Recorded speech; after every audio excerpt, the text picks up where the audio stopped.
opportunity of meeting Josh, I think about 2 years ago initially, and I happened to be in New York at its civil rights anniversary, 50th civil rights anniversary, and in speaking with him, he had, at that time, had no, I guess, desire to pursue the congressional seat. But in talking with him, I could understand his passion and kind of understand which direction he wanted to go in life and what he felt for his service to the people.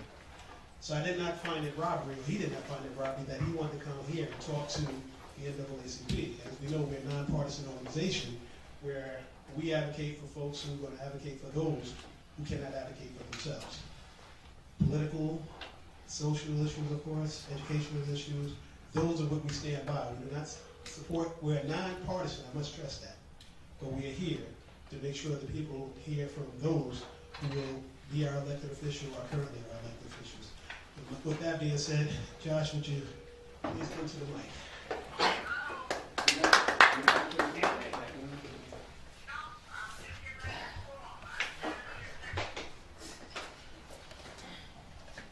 Y'all can hear me? Do we need the mic? Thank you for having me here, Anthony, and for everyone for opening your home. Obviously a very tough day. I think Lizette was not only a friend, but somebody I know who was an inspiration for so many of us and so many people in the community. I was just talking to Tommy over there, who's older, and we both have young children, and I have a 4-year-old little boy. I'm thinking of just how I can't imagine what her family's going through, and just the pain. Lizette was one of the few African American mayors in the state, the only African American woman mayor in Bergen County. But really, with Lizette, obviously, it transcended race. It was just about ideas and about passion, and about inspiration, about being a friend to so many people, and also a good friend, but also somebody that everyone can look up to. And losing somebody like that, it's just it's a real blow to our community, but also to a lot of her friends and to her family. So I just if we could take a moment of silence for her.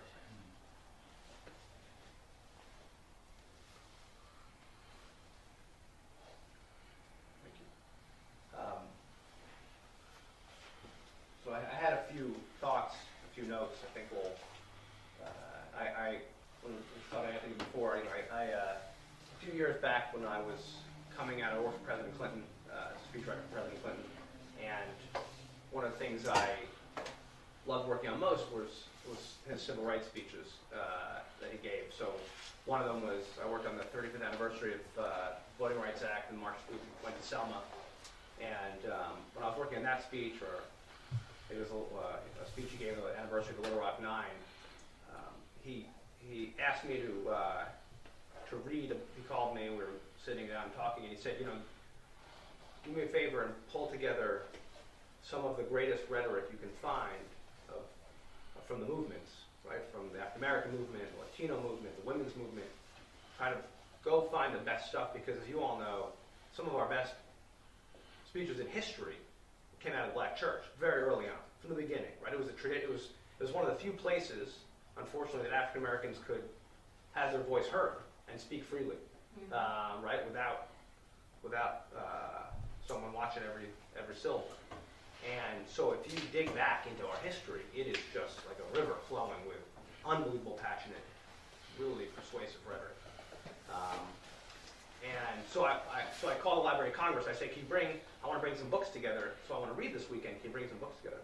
And so I can read some of these speeches. And they called back and said, well, there's this book and that book. There's 15 different books. There's no one great anthology. So I called I loved all these books home. I said, this is crazy. There should be one place that shows the history of our country through speech, right, through word, because the passed on word is really, right, I mean, no one's ever been to a black church. You don't leave feeling down, you always leave feeling up, right? And so I used to say, listen, there's no place I'd rather be on a Sunday morning. So I get all these books. I said, well, you should do this. I call my my mentor is this woman named Mary Frances Berry, who was my professor in college, and she was chair of the U.S. Commission on Civil Rights. And so I call her and I say, you got to do this. You got to put a book. She's an author. I said, you should do this. And she looks at me. She says, what do you mean I should do this? You should do this. And I said, but. She said, no buts. Get to work. And that was it. I got to work. But we put the book out. But I was reading through it last night, thinking about today, because it really talks about why, for many reasons, why I got interested in running for Congress and in public service. A lot of it is the reason, the passion that got me interested. And so I was leafing through it and looking at some of the great speeches, and I found a few passages in particular, but, I'm thinking about, was that, what Psalm say, that you weep in the night, but joy cometh in the morning? We're going to weep tonight, and I'm sure for many days coming, but joy will come. And I think we have to just keep working to find joy in, we live in the greatest country in the world, bar none. But it's a struggle sometimes, right? We got to keep fighting, right? Make sure that we fight for what we believe in, right? We fight for equal opportunity, right? And I don't think we can rest until we find that, Opportunity for all, responsibility from all. I think it's a bedrock value that we believe here in these communities. And, I think we each have to do our part. You do your part in many ways. Many of you, whether it's in a soup kitchen or church, coming to a meeting and making sure you go back and talk to your families about the values we learned, going to work hard, standing by your parents and your grandparents. That's what we all do to give back. Whether you bring a can of food to a soup kitchen, we each do our little things.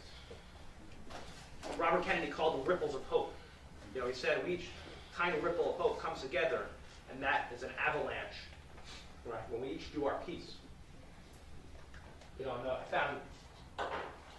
just pulled from the book 2 quotes that I think thought sort of reminded me of all this. King on the evening of the Montgomery bus boycott. He said, I'd be less than a Christian if I stood back and said, because I don't ride the bus, I don't have to ride a bus, that it doesn't concern me. He said, I will not be content. I can hear a voice saying, if you do it unto the least of these, my brother, you do it unto me. Right? So King's saying, even if you can't, even if you're not on that bus, even if you're not suffering, even if you're not the one who's left out, or you're not given the opportunity to vote, or you're not given that job because of the color of your skin or your background, or you're a man, or you're a woman instead of a man. You're not given that equal pay or equal work. That it doesn't matter if it's not you sitting in those shoes, right? And that's really why I'm doing this. I can't, there's lots of things that happen. Not all of them to me, but these things are not about that. It's about a team. It's about coming together. It's about understanding what's happening to others and making sure that you do your part.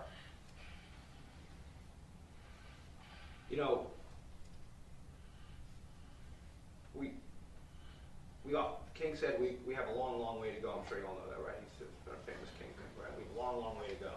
And even on the eve of his death, right? That speech where he goes, he talks about being at the mountaintop and looking over. That was reflected in many movements. It's not just the African American movement, the women's movement, Latino movement. Chavez talked about it. Being there, but still understanding we're not there yet. We still have a long, long way to go. So here, let me just very briefly tell you about what I think we need to do to get done and why I'm running. I believe we need to do more to boost our economy and where we live. New Jersey is hurting right now. Our taxes are very high. It's a hard place to be, to run a business. It's expensive, right? We have too many employers leaving, not coming. Too many small businesses leaving, not setting up shop. Our roads and bridges are falling apart, right? We live in a place where intellectual capital is incredible. Our people are very smart. They're motivated. We live in one of the greatest areas in the world. But we can do better. And I think we have to do better. We need somebody who is going to Washington to make sure that they're doing more to bring back for us out of our taxpayer dollars that we're paying already. More return on that investment. Because we're paying it. We pay some of the highest taxes in the country living here. We should get more back, more for those roads and bridges, more for education for our children. The greatest investment we're ever going to make. We got to give people equal opportunity. Women, we got to stand by family medical, things like Family Medical Leave Act. And we got to make sure that when there's bills like the Violence Against Women's Act, we stand by and protect all people and make sure that they are given every opportunity possible. That's what Lizette fought for. That's what we will fight for. That's what we believe. You know, this is not partisan, so I'm not going to get into everything about my opponent. He just has different values than I do. Simple. Different beliefs. Doesn't believe the government has a role in those things. A different perspective. I believe we pay too much in taxes. I want some back for the services, for better schools, better roads, better bridges. I believe we treat everyone equal. Right? My opponent voted against the Voting Rights Act. It's a different view than I have. Votes against equal pay. Different view. Voted against the Violence Against Women's Act. Different view. Doesn't believe in any exceptions whatsoever in terms of choice. Different view. But at the end of the day, you either wake up and you believe, like I do, that our best days are ahead of us, that the sun is rising in America, right? Or you don't. Our best days are ahead of us. We will take licks like the one we're taking right now. We're going to take these, but we will rise up tomorrow, and we're going to get it done. And we're going to fight for everyone. Doesn't matter your background, color your skin, where you're from, your station in life. That shouldn't matter. It matters that we're Americans. You stand by veterans. You stand by first responders who go in and save lives. Those who go into the towers who saved our life against terror, you stand by them. You do right.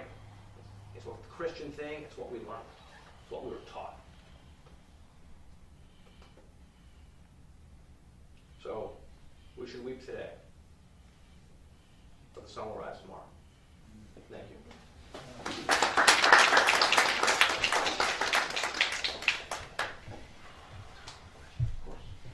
Just that one question. It's obvious of late, you see the media, there's one issue, individuals start to dance around, but we can't run away from it. We do protect against discrimination. That's everybody, but more so the NAACP is an issue. We've heard about the transgender issue, same-sex marriage. I personally believe, once again, to each his own, but as far as protecting the rights of all, that is our responsibility, not only as individuals, but from the organization. Your opinion on something like that, sir? So I believe, at the end of the day, that we should not, in life, I want everyone to be happy. And I want everyone to have a chance. And I don't believe we can ever pick who is better than anyone else. That's not what we learned. Well, it's not what I learned in my house of worship. And so, you know, right now this is a big divide between me and my opponent. I'm sure you read the papers, you know. And it's not, this doesn't come down to marriage, although marriage is the law of the land. It doesn't come down to what's happening in North Carolina. This comes down to, you know, whether you think people should have a right to be who they are. And, you know, my opponent, it's been reported, has said that gay people, LGBT, shouldn't be able to run as Republicans for Congress. It's been read, it's been said, wasn't contested for months. And I just don't believe that. You know, I think if you are, anybody should be able to run for anything they want. You know, it shouldn't be that if you're a Republican you can't run because you're gay for Congress. Now, we have different views. Scott Garrett and I, he thinks that, you know, he's against gay marriage, it's the law of the land. It's his opinion. I just don't think it necessarily represents the values that we hold here. And by the way, there are now economic consequences for these beliefs. You look down at what just happened in North Carolina, whether it's the NFL, Run for Cover, or all those companies saying they don't want to participate. Those values, those views, are no longer the views that we can have.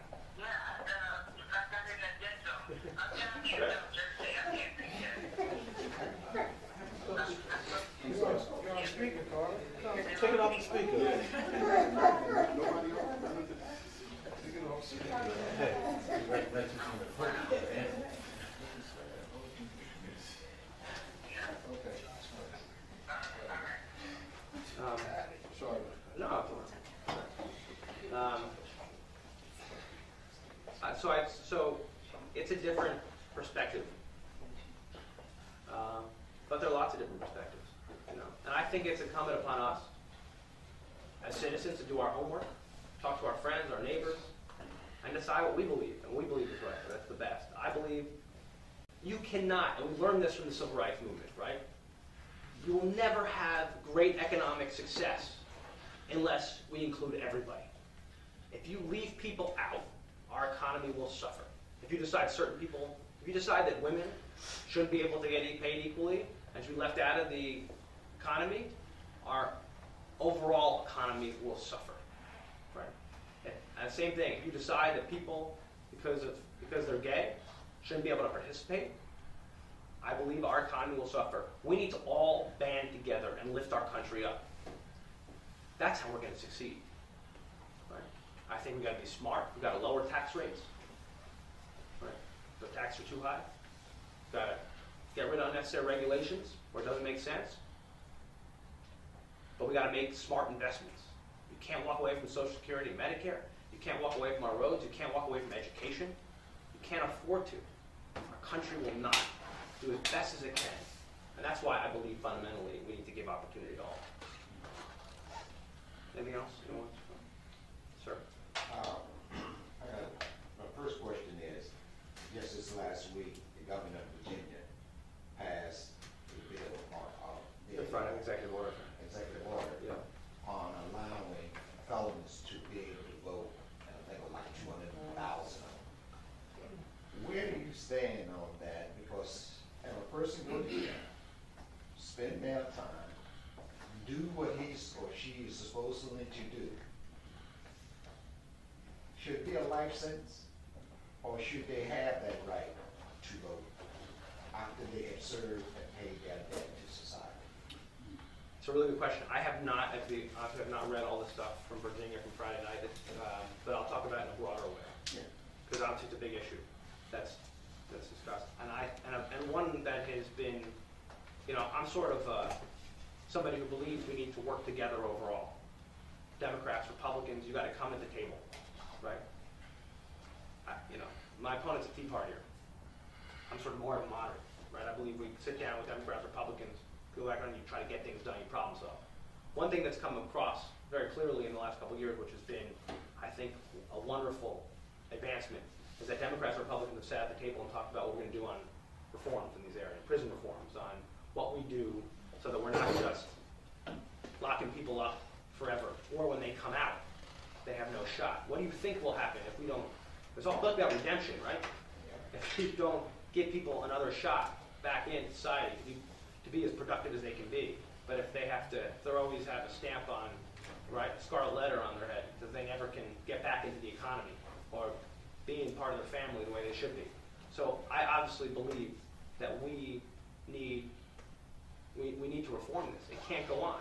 And there are lots of people, Democrats and Republicans, who agree with us that we need to change this, right? Not just because it's expensive, which some people argue is a reason, right? But also because it's the right thing to do.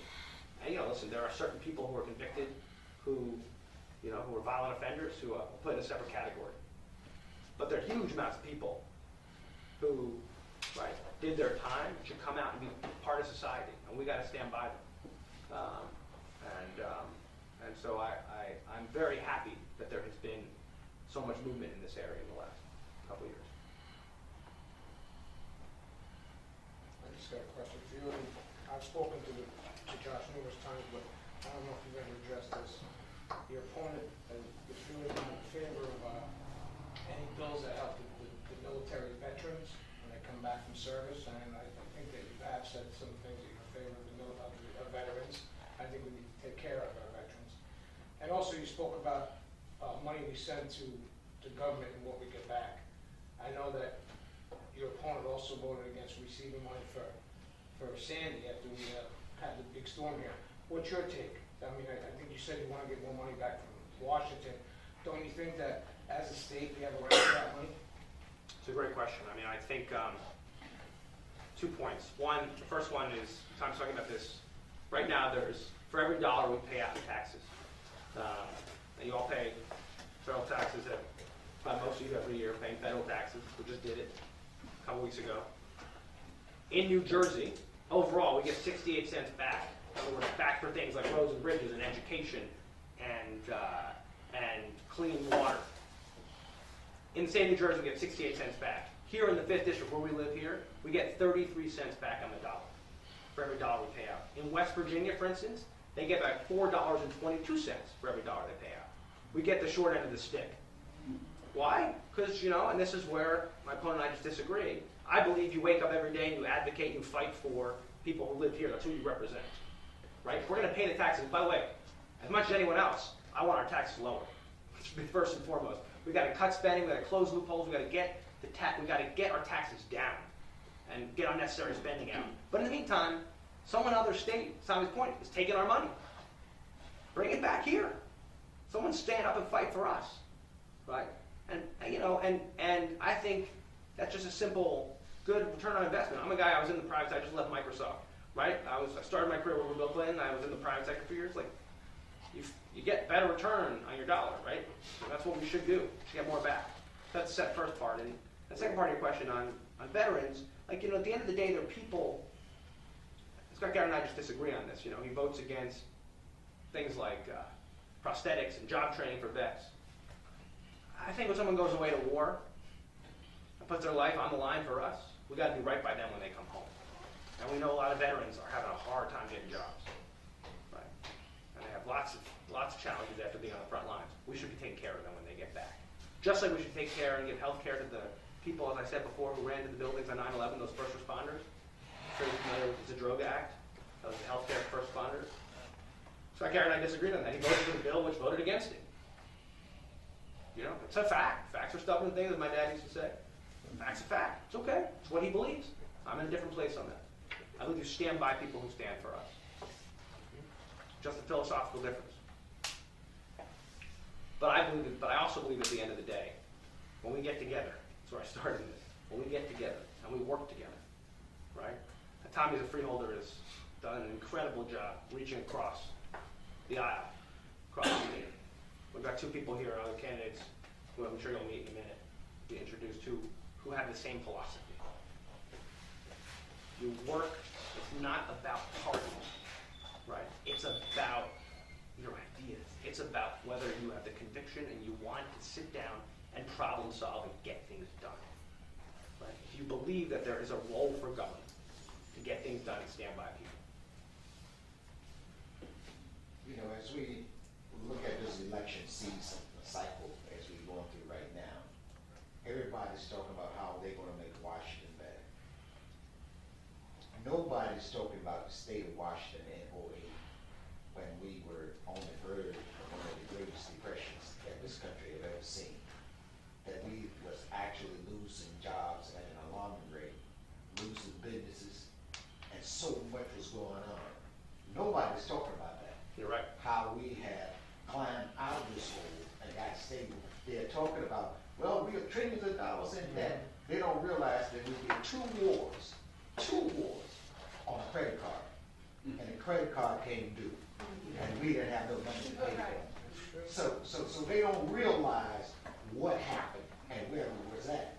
Nobody's talking about that. They're saying what the debt we're in now. It's not about the debt we're in now. We got paid for two wars. I find this unbelievable because no one wants to give President Obama any credit for what he's done on the economic front in terms of, it's hard to prove what didn't happen, right? But we can look at what was happening. And by the way, TARP, which President Bush passed, Yes. which was critical in helping save our economy, also, Right. that was a tough bill for him to pass as a Republican, right? And then President Obama came in and really, in many ways, right, saved us from the depths of depression. Just like people forget, they always forget about the Democrats, right? President Clinton, right, created 30 million new jobs. We forget. So Democrats, if you look at the history of Democrats in terms of job growth and creation versus Republican administrations, right? Democrats, not so bad of a record. But we tend, you're right, it's easy to forget and talk and to look past it. But a lot of tough decisions were made. A lot of tough things were done. And the economy now, right? Look at the stock markets at near all-time high. Think about that. Yeah. Right? People forget. Right? I'm not saying we don't have room to grow and get better. We always do. We're America, We do. right? We believe in the American dream. That's what I believe in, right? That's why I don't like pitting people against each other. Don't pit people against each other. Try to figure out how to work together, Right. right? So we can succeed. Well, I think if they've been working a little better with our president, we've been a lot further ahead. Amen. Amen. A lot of people agree with that. Okay, thank you very much for having me. Thank you so much.